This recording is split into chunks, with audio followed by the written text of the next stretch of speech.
Dans cet exercice, on vous demande de représenter graphiquement la fonction f, qui est définie ici par 2/5 de x moins 3, et la fonction g définie par g de x égale x au carré plus 2x moins 3.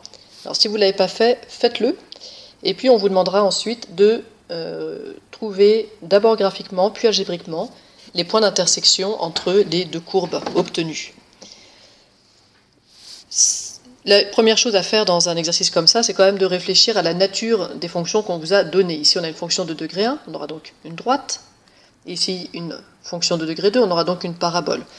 Il n'y a pas besoin de beaucoup d'imagination pour se rendre compte que ce qui est possible, c'est en gros d'avoir deux points d'intersection, ou bien un point d'intersection, si c'est tangent, ou bien 0 point d'intersection, si carrément la parabole passe complètement au-dessus ou en dessous de la droite. Alors étudions une fonction puis l'autre avant de la représenter graphiquement. On a donc dit que f sera représenté par une droite et on peut préciser très facilement sa pente. Sa pente, c'est le coefficient du x, c'est 2/5. Et on peut préciser aussi très facilement son ordonnée à l'origine. Pour l'ordonnée à l'origine, c'est le coefficient b, c'est moins 3 ici. Alors un peu plus difficile, mais on a toujours intérêt à le préciser. On peut demander en plus l'abscisse à l'origine. Et pour l'abscisse à l'origine, je vous rappelle que la question qui se pose, c'est qu'est-ce qui se passe quand y est égal à 0 ? Donc quelle est l'abscisse, ou quelles sont les abscisses qui vont me donner une ordonnée égale à 0 ? Ça demande de résoudre donc l'équation 2/5 de x moins 3 égale 0. Et j'obtiens 2/5 de x égale 3, puis x égale 3 fois 5/2, c'est-à-dire 15/2, c'est-à-dire 7,5 si on le veut en écriture décimale. Alors là, on a à peu près tout ce qu'il nous faut pour représenter la droite. On peut s'aider d'un tableau de valeurs après si on a besoin. On passe à la fonction g, on représentera ensuite tout ça graphiquement, mais vous faites-le déjà, vous pouvez déjà commencer à faire un graphique avec cette fonction, la représentation graphique de f. Maintenant pour g. Pour g, c'est un peu plus compliqué puisque, on l'a dit, c'est une parabole. On va pouvoir étudier donc 5 choses, vous êtes habitués maintenant. Peut-être pour commencer le sommet. Alors comment on obtient le sommet de cette parabole ? Eh bien je vous rappelle que la formule qui nous donne l'abscisse du sommet, c'est moins b sur 2a. L'abscisse du sommet est donc donnée ici par moins 2 sur 2 fois 1, c'est-à-dire moins 1. Et pour trouver l'ordonnée du sommet, eh bien simplement je remplace. Je vous rappelle que ici, je pourrais mettre y égale x au carré plus 2x moins 1, serait l'équation, moins 3, pardon, serait l'équation de la parabole, et ici, y égale 2/5 de x moins 3, ce serait l'équation de la droite. Donc ys, c'est x au carré, x ici vaut moins 1, puisque c'est le x de mon sommet que je mets, plus 2 fois moins 1, moins 3. Et on n'oublie pas les parenthèses, qui ici changeraient tout, si on ne les mettait pas. On a donc 1, moins 2, moins 3, c'est-à-dire moins 4. Les coordonnées du sommet sont donc moins 1 pour l'abscisse, moins 4 pour l'ordonnée. On peut s'intéresser ensuite à la convexité.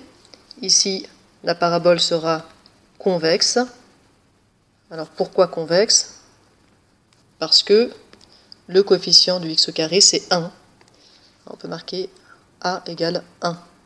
Et 1, c'est positif.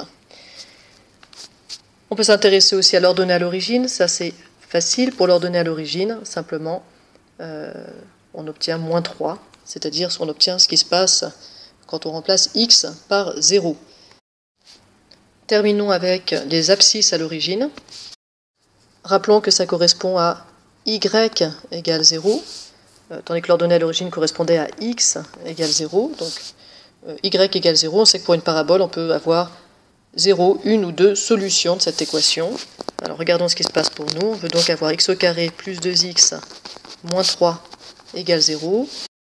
Ce qu'on peut résoudre en factorisant ou avec les formules de Viette, en calculant d'abord le delta qui est égal à b au carré moins 4ac, c'est-à-dire 2 au carré moins 4 fois 1 fois moins 3, c'est-à-dire 4 plus 12, ce qui est égal à 16. Le delta étant strictement positif, je vais avoir deux solutions qui sont données par moins b plus ou moins racine de delta sur 2a. Ici, ça fait moins 2 plus ou moins 4, la racine de 16, sur 2 fois 1. Alors avec un plus, on a 2 sur 2, c'est-à-dire 1, et avec un moins, on a moins 6 sur 2, c'est-à-dire moins 3. Et donc on a maintenant tout ce qu'il faut, les abscisses à l'origine, on a dit moins 3 et 1. On va pouvoir représenter graphiquement notre droite et notre parabole. Si besoin, on s'aidera ici pour la parabole de quelques valeurs supplémentaires. Commençons par tracer la courbe représentant f. On a dit qu'elle avait une ordonnée à l'origine de moins 3, une pente de 2/5, ça veut dire que je peux monter, c'est vertical 2 sur horizontal 5, donc j'obtiens un autre point là, je peux le faire encore une fois. Hop. Et je vais arriver ici.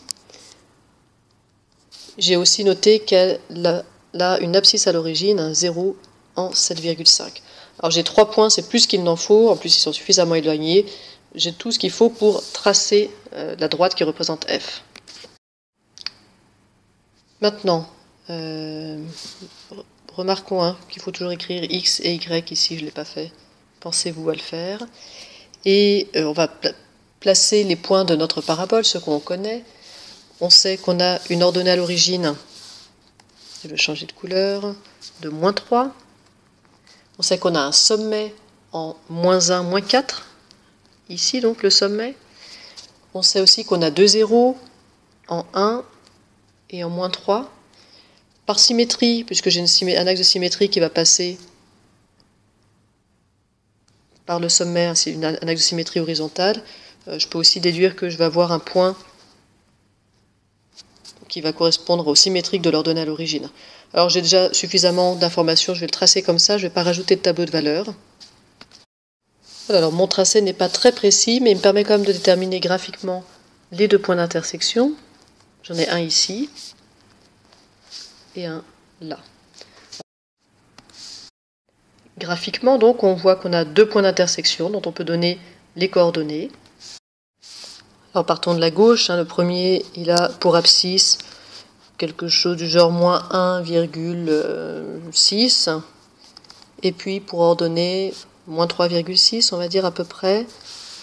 Et pour le deuxième, ça c'est clair, c'est l'ordonnée à l'origine commune, donc 0 pour l'abscisse, moins 3 pour l'ordonnée. Pour terminer, on va calculer algébriquement ces points d'intersection. Alors c'est très simple, il suffit d'égaler f de x et g de x. Qu'est-ce que ça veut dire? Ça veut dire qu'en fait on veut que leur y, leurs ordonnées soient égales pour un x commun. C'est exactement ça qu'on veut, qu'il y ait une même abscisse et une même origine. Alors qu'est-ce que ça nous donne? Ça nous donne 2/5 de x moins 3 égale x au carré plus 2x moins 3. Alors on peut garder ou pas, c'est à choix les fractions. Si on veut s'en débarrasser, mettons tout sur 5, 2/5 de x moins 15/5 égale 5/5 de x au carré plus 10/5 de x moins 15/5. Et ici, j'ai le droit de me débarrasser de tous les cinquièmes parce que je le fais des deux côtés du signe égal. Je vous rappelle qu'on ne peut pas enlever des fractions si on ne le fait que d'un côté. Mais là, je le fais bien des deux côtés, donc j'ai 2x moins 15 égale 5x au carré plus 10x moins 15. Alors si je passe tout à droite égale à 0, puisque c'est une équation du second degré, il faut que je me ramène à une forme connue. Donc 5x au carré plus 8x, les moins 15 se simplifient. Et puis là, je vous laisse faire Viette si vous voulez, mais là j'ai quand même très envie de résoudre ça en factorisant. Je mets x en facteur de 5x plus 8. Ce qui me dit que soit x doit être égal à 0, soit 5x plus 8 doit être égal à 0, et donc x doit être égal à moins 8/5. Alors j'ai pas tout à fait terminé, parce que j'ai trouvé mes x. Au passage, moins 8/5, c'est moins 16/10, c'est donc moins 1,6, et donc on avait assez bien observé graphiquement nos points d'intersection. Maintenant, je n'ai pas terminé puisque j'ai obtenu les abscisses des deux points d'intersection, mais j'aimerais bien avoir leurs ordonnées. Et c'est toujours la même règle, y égale f de x, ou bien ici y égale g de x, hein, c'est égal, puisqu'on a trouvé deux x pour lesquels remplacer dans la formule va donner le même y. Alors faisons avec la première, parce que c'est quand même plus facile.